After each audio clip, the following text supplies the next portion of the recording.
Think on good. Hello and welcome to Think on Good. Coming up today, do you feel like you're in a cycle of worry? Then you're not alone. According to the National Study of Mental Health and Wellbeing 2022, more than 17% of Australians aged between 18 to 65 had experienced anxiety in the 12-month period. While worry is part of our everyday, prolonged and excessive worry can lead to mental illness, including anxiety and depression. Today we find out a little more about an evidence-proven therapy often applied to help stop the cycle of worry. Think on Good is a program about the programs to give you insight into resources, community connection groups and therapies, all for building resilience and a healthy mind. Today we welcome Jo Fuller, Counsellor from Holy U at Lake Macdonald on the Sunshine Coast. So Jo, how did you get into mental health and counselling? For me, it's been a journey of both my professional and personal backgrounds. So professionally, I've been a teacher for the past 15 years, and I've always been really interested in children's social emotional development and supporting their mental health and well-being. I believe if those areas aren't well supported, then other areas of their lives will suffer, like their learning and their social relationships. And personally, when I became a mum, I became even more interested in children's development, their brain development, mental health, and my own journey with mental health challenges through the years too.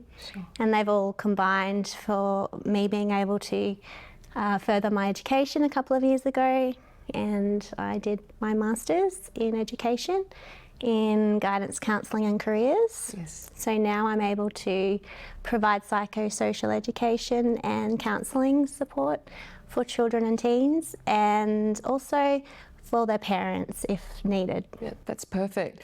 So today our focus is on cycles of thought, unhelpful thoughts or negative thoughts. There's so many different names. Rumination is another one. What would you say for a child to actually help stop that, or a young person to stop those repetitive negative thoughts? Yeah, well, so for children, sometimes they don't have that maturity yet to really recognise what might be going on. So sometimes a parent might pick it up, or a teacher. It might be through behaviours like negative self-talk. They're picking that up, that's happening. Or sometimes it presents as a physical symptom. Not always, but often the chronic continual stomach pains, headaches, that can all lead to, oh, okay, there might be some thought patterns here that need changing. So for working with children, a lot of the time we're trying to make the invisible, so our thoughts, visible. Yes. So we can use different strategies, different techniques. I like to use, sometimes it's social stories, role playing. We can do worksheets. What I've been doing lately is we've been blowing up balloons and writing just with a Sharpie all the negative self-talk that might be happening. And then we have a really beautiful visual. It's a bit loud, you can cover your ears, and we can pop that negative self-talk. Yes. And we just call it different things, like the bully in my brain. We can train our brains, we can replace our thoughts. We have the power to do that. Our brains are very clever. Yes. They can change. I do try and explain neuroplasticity in their language, and they really get it. It can change. So then we start to replace those with more helpful thoughts, more positive thoughts. So I like to try and use visuals, something that makes it tangible. And it would be the same for adults or older people as well, when they have repetitive thoughts, and it can be a habit.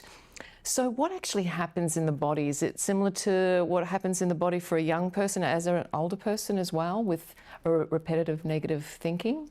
Yeah, definitely. I think it can affect all areas of our health. I think sometimes it can present in our bodies as well. We've all had that racing kind of feeling in our chest. We can get quite physically sick if we don't pay attention and if we don't move through it. It can affect our physical health, can affect our emotional health, our spiritual health, obviously our mental health. It's all so intrinsically connected. Yes. So self-awareness, what part does that play in helping a person realise, actually, I don't have to self-blame, or I don't have to put myself down? And how does that help self-awareness? Yeah, so it's a really good skill to be able to learn, to become self-aware. It's like we can take a bit of a step back and become really reflective. We can start to think a little bit more about the patterns that we might have created through the years. Yes. Yeah, we might think, oh, okay, that might be why I'm feeling a certain way. That might be why I'm behaving a certain way. Yeah. And we replace it with a new thought. Is that where CBT comes in? It's used regularly. Tell us a little bit more about that therapy. Yeah, so CBT is often regarded as the golden standard of treatment. Yeah. And I think that's because there's such a big body of research out there showing the evidence that it is effective. Yes. Yeah, so to put it in simple terms, the first step is to be able to identify those negative thought patterns and then to replace them. So obviously this takes time and it takes consistency, but there are really positive effects from CBT. Yeah. So what would you say to a person out there that knows that they worry continually and doesn't know how to stop it? What would be the first steps, or what would you advise to do? Yeah, so it's really great to have that self-awareness that there is the need to change.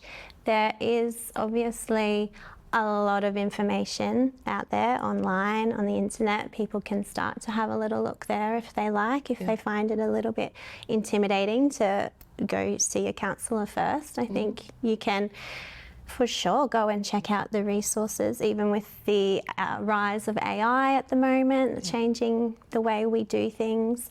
I do think as we journey through though, seeing a person in real life will always be, I think, the better option, because the person can bring real empathy and real connection, and I think that's really important in the journey of helping changing our thoughts.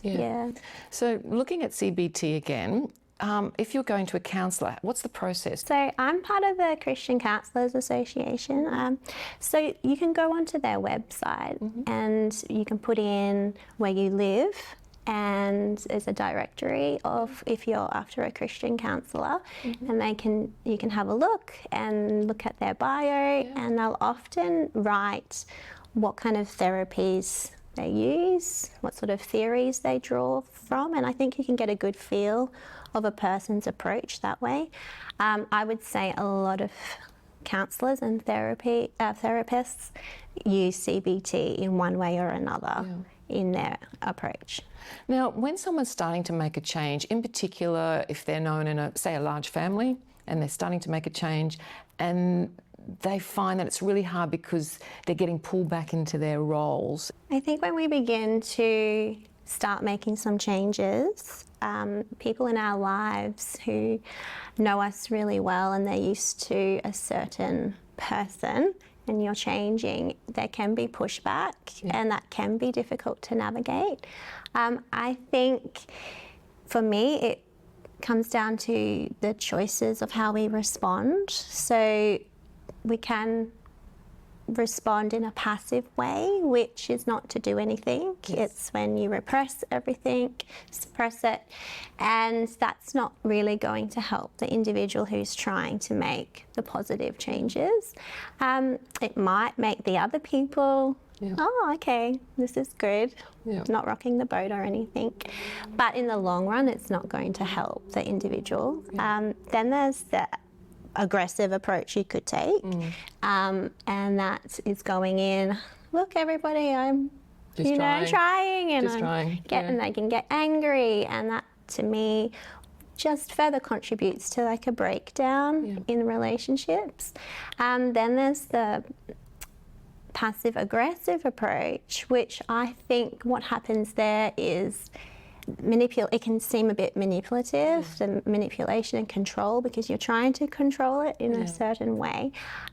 For me, the best approach, and what we try and teach as well from a young age even, is assertive communication. So practicing to be calm, respectful, but you are able to use your voice and say what you need and why. Yes. And at least then, even though we don't know what the outcome will be of that, but at least you as a person feel true to yourself and you are feeling like you're speaking the truth in love. Good. So trying to break a cycle, say for instance in the digital space, what would you say to the younger person who finds that they're continually on this treadmill, so to speak? Every day they go to their phone before they even go to the bathroom.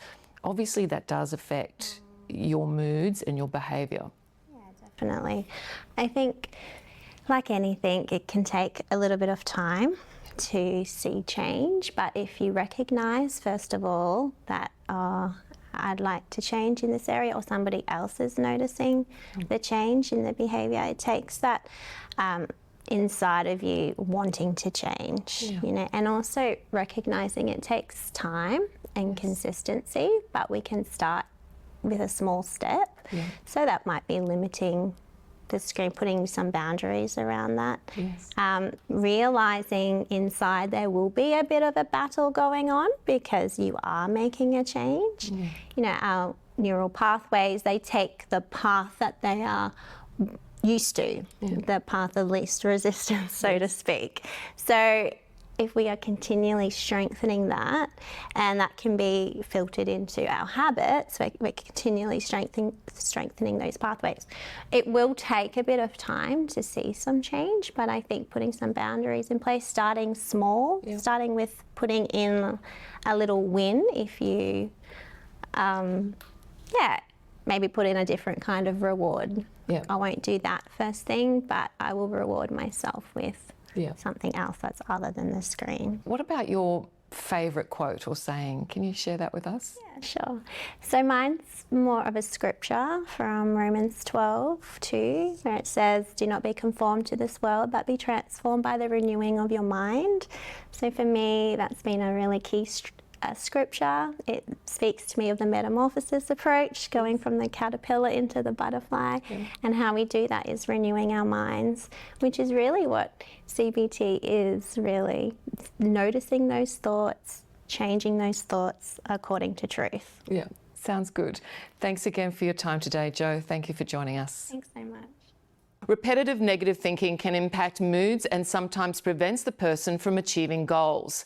A paper released in 2022 for a study on stress by the BBC Lab UK and University of Liverpool found it is not the scale of the trauma or stress that leads to anxiety and depression disorders, but how often we ruminate and self-blame about the event that may lead to mental health illness. There are effective treatments and programs to help change the pattern of thinking for positive, healthy outcomes. The most often applied is cognitive behaviour therapy, or CBT, developed by Aaron Beck in the 1960s. This is an effective therapy in treating distorted thoughts, depression, anxiety, anger, eating disorders, and substance abuse. CBT therapy is based on thoughts, feelings and behaviours are all interconnected. CBT challenges people to identify unhelpful thoughts and evaluate evidence for and against them. This process looks at negative thoughts and emotions and replaces with positive, healthy thoughts. Think on Good is a program offering information for mind health and is not intended to replace medical treatment, professional advice or diagnosis. If you or someone you know is experiencing mental health symptoms, for immediate support, contact Lifeline on 13 11 14. Think on Good is brought to you with thanks to our sponsors and contributors. Until next time, we hope you find the right connections and think on good.